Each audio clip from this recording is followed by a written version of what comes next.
भगवान शिव की कथा है।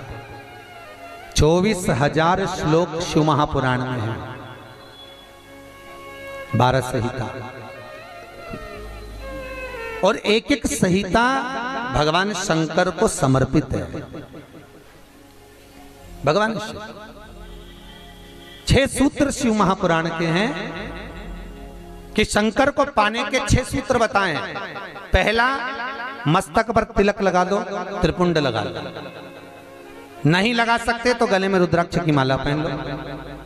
इतना भी नहीं कर सकते, तीसरे नंबर का सूत्र है कि भगवान शंकर का मंत्र जाप कर लो, नमः शिवाय, ओम नमः शिवाय। ये भी नहीं कर सकते तो मंदिर में शंकर जी को 1 लोटा पानी चढ़ा दो, चौथा सूत्र। 5वां सूत्र है, इतना भी नहीं कर सकते तो किसी शंकर के मंदिर के पास में से निकल कर चले जाओ तो शंकर के मंदिर का शिखर का दर्शन हो जाएगा। शिखर दर्शनम सर्व पाप नाशनम, बस उतना भी बहुत है। ये 5। और 6ठे नंबर का सूत्र है, अगर इतना भी नहीं कर सकते तो पूरी जिंदगी में अगर 12 ज्योतिर्लिंग पर पहुंचकर शंकर की कथा को सुन लोगे तो फिर दूसरा जन्म नहीं होता। ये 6 सूत्र शंकर को पाने के हैं, भगवत भक्ति को पाने के हैं, भगवत रसतत्व को पाने के हैं। 6 सूत्र है, शंकर का अनुमोदन करें। ऐसी कौन सी भूमि है, ऐसी कौन सी जगह है जहां शंकर नहीं है? हर जगह, हर तत्व में, कण कण में, हर जगह पर वही तो समाया है। बस हमारे नेत्र परखैया नहीं है, इसलिए हम पहचान नहीं पाते। बहुत दुनिया के लोग बहुत कम पहचान कर पाते हैं। बस अंतर तब आता है एक घर के बुजुर्ग माता पिता को और एक परमात्मा को लोग अंतिम तक नहीं पहचान पाते। अंतिम तक बहुत कठिन। माता पिता सब कुछ दे देते हैं बच्चों को। एक सास अपनी बहू को जब पसंद करके आती है, जो सास कभी अपनी देवरानी जेठानी की एक अंगूठी नहीं दे, वो हाफ सेट दे के आ जाती है। सोचो जरा, विचार करो, खुद कैसी भी साड़ी पहने पर बहू को एक से बढ़कर एक चढ़ावे में चढ़ा देती है, तैयार होने का डब्बा भी देती है, नंबर की चप्पल भी देती है, सब कुछ देती है। शादी नहीं होती उससे पहले ना जाने कितना सास बहू को दे आती है। कितना विश्वास सास का बहू पर होगा। और बहू जब पहली विदाई में घर से सास के यहाँ से जाती है तो अलमारी में ताला लगा के चाबी घर ले जाती है। सोचो, सास ने कितना विश्वास करा, सब कुछ दे दिया, और बहू ने ऐसा विश्वास करा कि चाबी तक बटोर के पहली विदाई में ले गई। पहली विदाई क्यों? क्योंकि नंदे आई है, डोकरी निकाल के ना दे दे कच्छो। विश्वास कहाँ, भरोसा कहाँ? पहले समाप्त हो जाए। क्योंकि कई लोग कहते हैं हमने कन्यादान करा, हमने वस्त्र दान करा, हमने मुद्रा दान करी, हमने स्वर्ण दान करा, हमने अन्न दान करा, हमने भागवत कराई, हमने रामायण करवाई, हमने गीता करवाई, हमने तीर्थ करे, हमने व्रत करे। ये सारे पुण्य तुम्हारे खाते में हैं। एक पलड़े में तुम्हारे पुण्य रखे हैं, पर एक पलड़े में जो पुण्य इकट्ठे करके रखे हैं तो पाप भी तो देखो कितना करो। पाप भी तो देखो, मालूम पड़े मुंह से किसी की निंदा कर दी, उसी पुण्य में से कम हो गया। हुआ कि नहीं हुआ? अरे बोलो तो सही, अब 200 रुपए लेके आई थी, अब 200 रुपए में से खर्चा करते जा रहे हो तो होगा कि नहीं होगा खर्चा? थोड़ा गलत बोल दिया, पुण्य समाप्त हुआ। किसी को अपशब्द बोल दिए, पुण्य समाप्त हो गया। किसी के लिए गलत देख लिया, पुण्य समाप्त हो गया। किसी के लिए गलत सुन लिया, पुण्य समाप्त हो गया। हमने पुण्य तो बहुत कमाया, हमने ढेर पुण्य इकट्ठा करा। कन्यादान, वस्त्रदान, अन्नदान, मुद्रादान, स्वर्णदान, भागवत, रामायण, गीता, यज्ञ, अनुष्ठान, संत पूजा, गुरु पूजा, सब कुछ करी। पुण्य तो ढेर इकट्ठा करा, पर मरने से पहले ये सारा पुण्य तुम्हारा बोलने से, अपशब्द कहने से, ताना देने से, निंदा सुनने से, गलत देखने से समाप्त हो गया।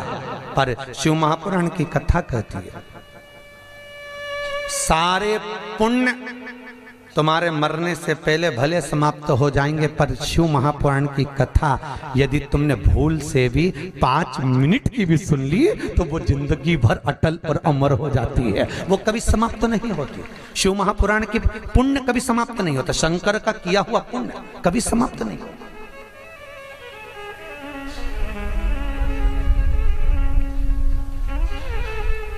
आज वो कोई कह रहा था, गुरुजी वो हम पोटलियां बना के लाए हैं तो एक एक मंदिर में पोटली चढ़ाएं और कई चढ़ाएं। हमने कहा लो, आए हो इतनी दूर तीर्थ करने के लिए, 5 रुपया, 10 रुपया, 2 रुपया करो, जो तुम्हारी मर्जी पड़े चढ़ाओ। 84 महादेव का क्या बार बार दर्शन करने जाओगे? ब्रज 84 कोस की परिक्रमा तो तुमने ना जाने कितनी बार लगा ली होगी ब्रजमंडल में पहुंचकर, पर 84 महादेव का दर्शन करने के लिए आए हो। और वो 84 महादेव जिसको स्वयं भगवान शंकर की बहन छिप्रिया ने प्रकट किया था, शंकर के ही रूप तत्व से 84 रूप में उनको प्रकट किया है। पूरे विश्व में कहीं पर नहीं है, केवल उज्जैन।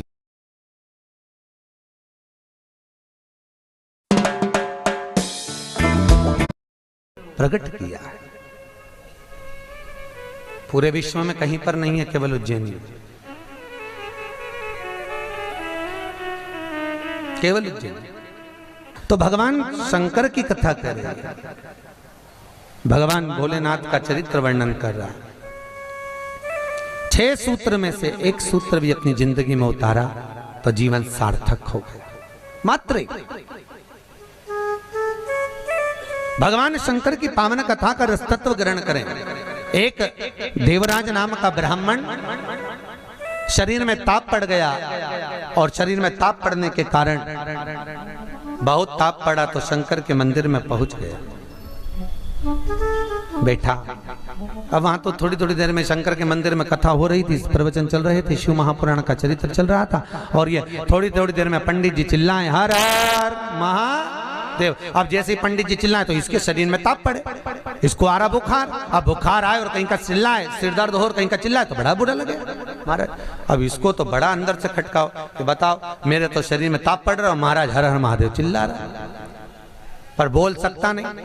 ताप पड़ते पड़ते पड़ते पड़ते थोड़ी देर में ये यहाँ से चला शंकर के मंदिर से कथा श्रवण कर कर। थोड़ी देर भले ताप पड़ा, बुखार आया, सिर दर्द हुआ, सब कुछ हुआ, पर शंकर की कथा तो शरीर में पहुंच गई, इस आत्मा तक पहुंच गई। होता है जब घर से चले होगे तो सोचे पाँव दुख रहा है, बुखार आ रहा है, सर दर्द हो रहा, ये हो रहा, वो हो रहा, पर शंकर के धाम में पहुंच गए तो अब ये सोच लो कि तुम शंकर के हो गए, तुम शिव के। यहाँ बिठले सेवा समिति के कहने पर नहीं आए, यहाँ पाठक जी के कहने पर नहीं आए, यहाँ हमारे कहने पर नहीं आए, यहाँ तो हम भी बुलाते तो तुम नहीं आते, क्योंकि ये नगरी महाकाल की है। महाकाल का राजा है महाकाल, और महाकाल राजा का एक नियम है, यहाँ कोई राजा, कोई मंत्री, कोई बड़े से बड़ा राजपाट वाला इस नगरी में रात नहीं रुक सकता। यहाँ का नियम है, क्योंकि यहाँ एक ही राजा, कौन सा? महाकाल राजा, बस उसी का राज्य चलता है। तो जब उसके घर में आए हो तो हम कौन बुलाने वाले? बोलो तो सही। उसने बुलाया, उसने ठहराया, उसने खिलाया, उसने घुमाया, 5 दिन घूमो फिरो, उसका दर्शन करो, आनंद करो, घरे जा। घर वाले पूछे कहाँ गई थी तो कहना महाकाल के घर गई थी, उसने बुलाया। रामकृष्ण परमहंस जी से एक ने कहा, रामकृष्ण परमहंस जी से बोले, अरे रामकृष्ण परमहंस जी, हमने सुना है कि माता जगतजननी जगदम्बा शारदा भवानी माँ देवी आपसे बात करने के लिए आती हैं।